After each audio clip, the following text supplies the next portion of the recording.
శ్రీ సత్యసాయి జిల్లా ధర్మవరంలో మాజీ ఎమ్మెల్యే కేతిరెడ్డి వెంకట్రామరెడ్డి అధ్యక్షతన వైసీపీ విస్తృత స్థాయి సమావేశం జరిగింది. బాబు షూరిటీ మోసం గ్యారంటీ కార్యక్రమంలో చంద్రబాబు మేనిఫెస్టో గుర్తు చేస్తూ కేతిరెడ్డి వెంకట్రామరెడ్డి ప్రస్తావించారు. ఈ కార్యక్రమంలో పలువురు వైసీపీ నేతలు పాల్గొన్నారు.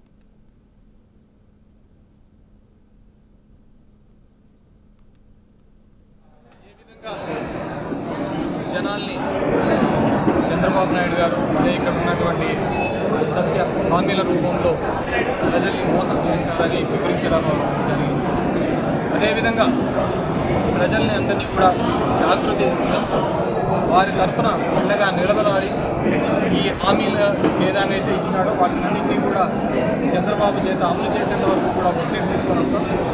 మొన్న చంద్రబాబు ఇచ్చినటువంటి అమ్మఒడి పథకం కూడా కేవలం ప్రతిపక్షాలు ప్రజల తరఫున పోరాటం వల్లనే ఆ పథకం కూడా రావడం జరిగింది.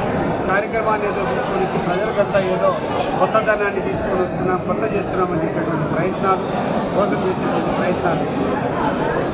ఒక రకంగా మనం ఆలోచన చేస్తే ఆయన కూర్చేటువంటి కుర్చీ, ఆయన కూర్చేటువంటి టేబుల్ కూడా ఆ రోజు జగన్మోహన్ రెడ్డి గారు ఈ యొక్క గ్రామీణ ప్రాంతంలో ఇచ్చినటువంటి వసతులు అనేది మర్చిపోయి ఈరోజు అయ్యే చెప్పుకొని ప్రచారం చేసుకునేటువంటి పరిస్థితిలోకి వచ్చారు. జగన్మోహన్ రెడ్డి ఆయన ఉన్నటువంటి 5 సంవత్సరాలు ప్రజలకు సేవ చేయడం ధ్యేయంగా పెట్టుకుంటే చంద్రబాబు నాయుడు లొకేషన్లో ప్రచారం చేసుకోవడమే ధ్యేయంగా పెట్టుకున్నారు.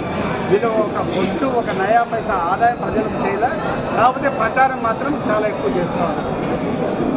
జగన్మోహన్ రెడ్డి అనేక రకాలుగా ఆ రోజు డబ్బులు దుబారా చేస్తారు.